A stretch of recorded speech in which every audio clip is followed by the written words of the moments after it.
Hello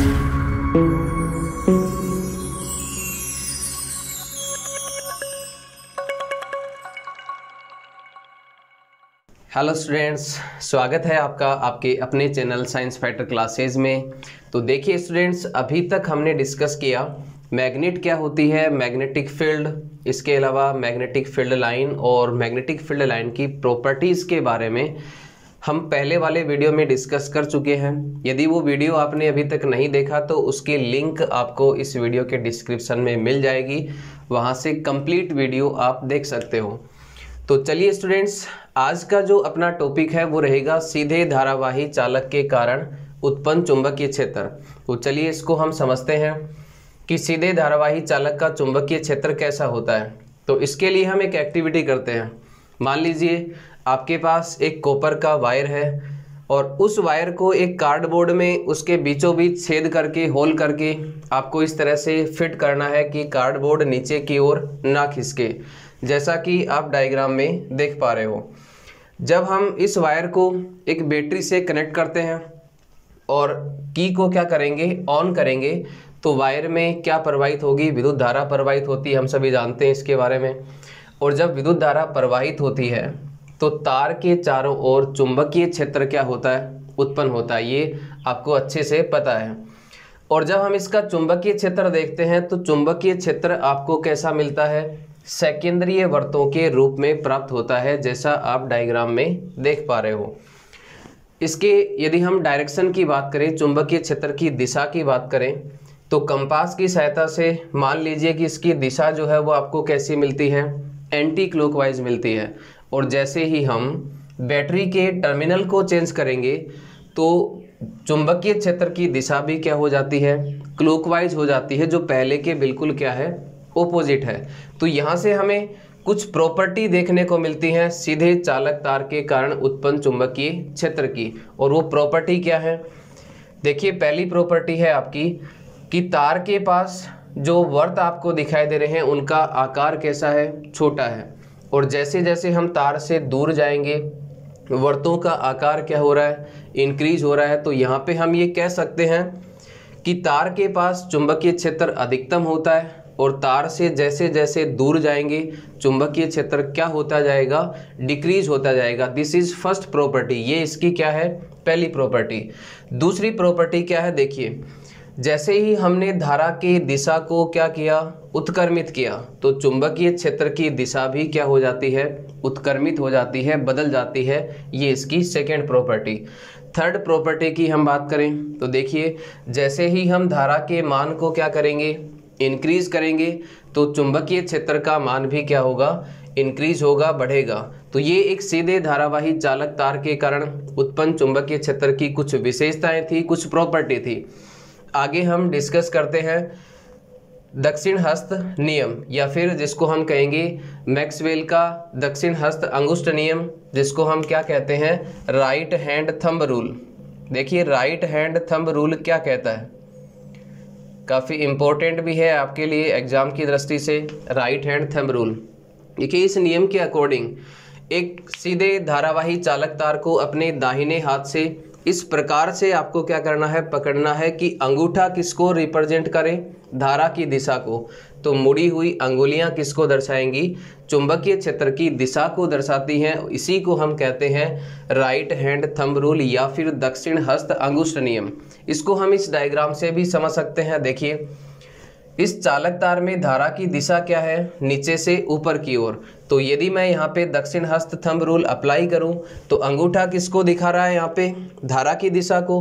तो मुड़ी हुई अंगुलियाँ किसको रिप्रेजेंट करेंगी, चुंबकीय क्षेत्र की दिशा को। तो देखिए मुड़ी हुई अंगुलियाँ किस दिशा में है, एंटी क्लॉकवाइज दिशा में है। तो हम ये कह सकते हैं कि इसकी जो डायरेक्शन होगी, चुंबकीय क्षेत्र की दिशा होगी, वो क्या होगी, एंटी क्लॉकवाइज होगी।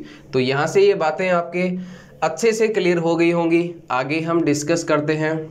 मान लीजिए इस वायर को हमने क्या किया, एक लूप के शेप में क्या कर दिया, इसको मोड़ दिया।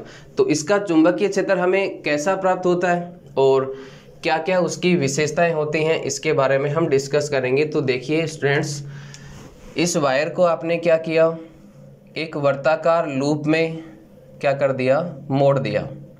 एक वर्ताकार लूप में इसको आपने क्या कर दिया, मोड़ दिया, और इसको हमने कनेक्ट कर दिया किससे, बैटरी से।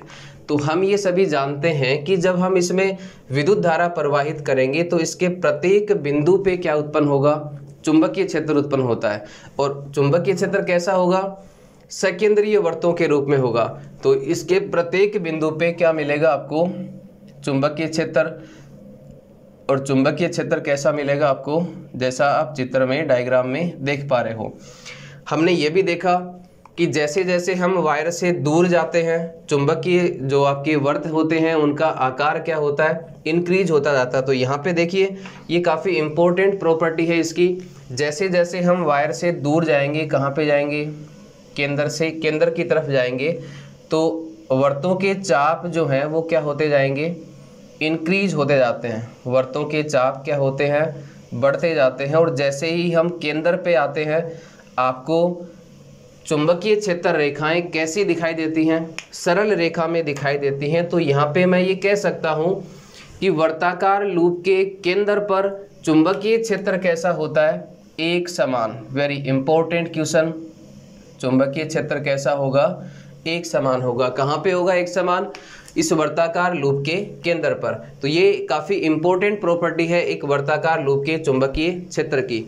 आगे देखिए, यदि हम इसमें धारा की दिशा को क्या करेंगे, उत्क्रमित करेंगे, तो चुंबकीय क्षेत्र की दिशा भी क्या होती है, उत्क्रमित हो जाती है। मान लीजिए इसमें धारा की चुंबकीय क्षेत्र की दिशा क्या है, ये है। और जैसे ही हमने इसमें क्या किया, धारा की दिशा को क्या किया, चेंज किया, बदला, तो चुंबकीय क्षेत्र की दिशा भी क्या हो जाती है, इस दिशा के विपरीत आपको क्या होती है, प्राप्त होती है।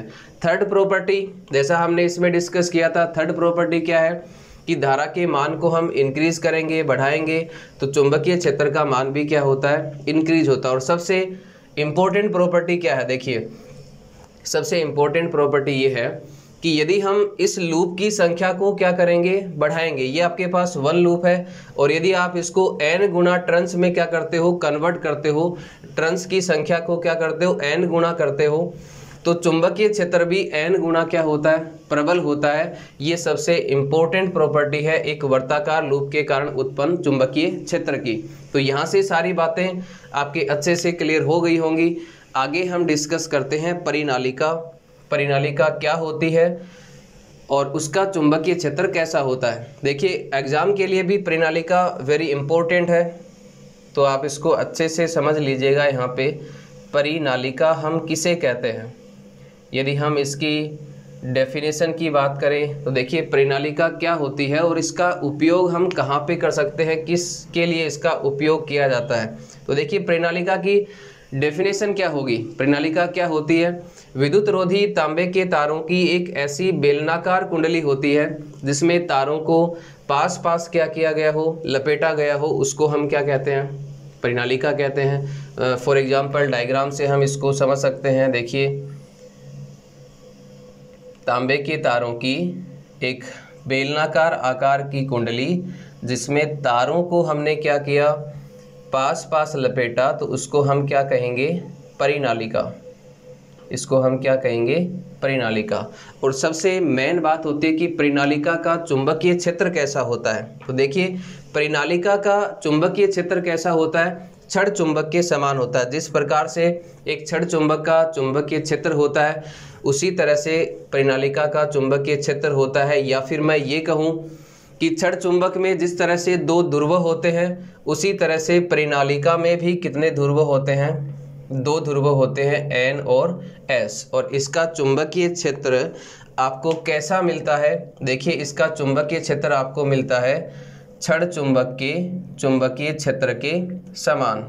इसके बारे में हम पहले वाले वीडियो में डिस्कस भी कर चुके हैं कि छड़ चुंबक का चुंबकीय क्षेत्र कैसा होता है। तो यहाँ पे इम्पोर्टेंट बातें क्या है उनके बारे में हम डिस्कस करेंगे। तो आप देख पा रहे हो कि परिनालिका के बीचों बीच, परिनालिका के बीचों बीच आपको क्षेत्र रेखाएं कैसी दिखाई दे रही हैं, सरल रेखा में दिखाई दे रही हैं, सीधी रेखा में दिखाई दे रही हैं। तो हम ये कह सकते हैं कि परिनालिका के बीचों बीच चुंबकीय क्षेत्र प्रत्येक बिंदु पे क्या होता है, प्रत्येक बिंदु पर एक समान होता है। कैसा होता है? प्रत्येक बिंदु पर एक समान होता है। क्या होता है एक समान? चुंबकीय क्षेत्र। किसका? परिनालिका का। तो परिनालिका का चुंबकीय क्षेत्र परिनालिका के अंदर क्या होता है? प्रत्येक बिंदु पे एक समान होगा। बिकॉज उसका रीजन क्या है कि चुंबकीय क्षेत्र रेखाएं परिनालिका के बीचों बीच कैसी होती है? एक सीधी रेखा में होती हैं, सरल रेखा में होती है। तो हम ये कह सकते हैं कि परिनालिका के बीचों बीच प्रत्येक बिंदु पर चुंबकीय क्षेत्र एक समान होता है। ये सबसे इम्पोर्टेंट प्रॉपर्टी होती है किसकी? परिनालिका की। तो देखिए ये इसका एन पोल है, ये इसका क्या है? S pole. तो यहाँ पे इसकी जो चुंबकीय क्षेत्र की दिशा होगी वो क्या होगी? N to S. क्या होती है? एन पोल से साउथ पोल की ओर, उत्तरी ध्रुव से दक्षिण ध्रुव की ओर। यहाँ पे सबसे इम्पोर्टेंट बात यह है कि परिनालिका में धारा की दिशा को बदल करके इसके ध्रुवों को भी हम क्या कर सकते हैं? बदल सकते हैं। और इस परिनालिका का उपयोग विद्युत चुंबक बनाने में किया जाता है। देखो विद्युत चुंबक कैसे बनाई जाती है? परिनालिका के बीच नरम लोहे की करोड़ को रखकर इसका उपयोग किया जाता है विद्युत चुंबक को बनाने में। और विद्युत चुंबक क्या होती है? एक अस्थायी चुंबक होती है। कैसी चुंबक होती है? अस्थायी चुंबक, जिसके ध्रुवों को हम क्या कर सकते हैं? बदल सकते हैं धारा की दिशा को बदल करके या उत्क्रमित करके। इसके अलावा इसके चुंबकत्व को या इसके चुंबकीय क्षेत्र को भी क्या किया जा सकता है? इंक्रीज किया जा सकता है, बढ़ाया जा सकता है धारा के मान को बढ़ा करके। ये चीज़ें हम अच्छे से पढ़ चुके हैं। दूसरा इसका जो इम्पोर्टेंस होता है वो क्या होता है? इसका एडवांटेज है वो क्या होता है? इसका उपयोग हम किस में करते हैं? विद्युत चुंबक बनाने में करते हैं। विद्युत चुंबक क्या होती है? अस्थायी चुंबक होती है। इसके ध्रुवों को हम क्या कर सकते हैं? बदल सकते हैं। और इसमें इसके जो चुंबकीय क्षेत्र है उसको भी क्या किया जा सकता है? इंक्रीज किया जा सकता है धारा के मान को बढ़ा करके। तो ये कुछ इम्पोर्टेंट प्रॉपर्टीज थी किसकी? परिनालिका की, जो एग्ज़ाम के लिए हमारे लिए काफ़ी इम्पोर्टेंट है। इससे नेक्स्ट सेशन में हम आगे के टॉपिक्स जो हैं उनके बारे में डिस्कस करेंगे। आज के लिए बस इतना ही। तब तक के लिए धन्यवाद। आपका दिन शुभ हो।